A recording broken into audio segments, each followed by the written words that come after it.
Trilogi filem Dia Nathan ni dok tiru Dylan punya trilogi ke? Itulah apa yang mula-mula aku fikir bila aku layan Dia Nathan ni.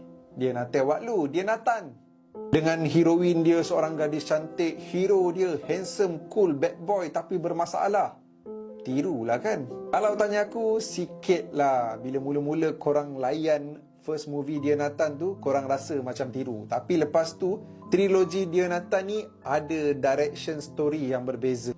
Dan mungkin benda ni akan men-triggerkan fans Dylan punya universe. Tapi pada pandangan aku, Dia Nathan punya trilogi ni lagi best daripada Dylan punya trilogi ataupun fourlogy. Sebab Dylan dah ada movie yang keempat kan, Ancika.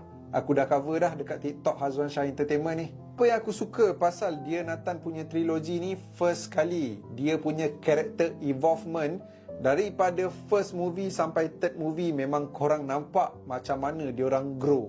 Diorang memang build character ataupun character development yang diorang buat dalam trilogi ni memang baik. Dan dalam movie ketiga Dia Nathan, Thank You Salma, aku tak expect yang diorang rupanya ada message yang powerful diorang cuba nak sampaikan dalam filem ketiga Dia Nathan, Thank You Salma ni.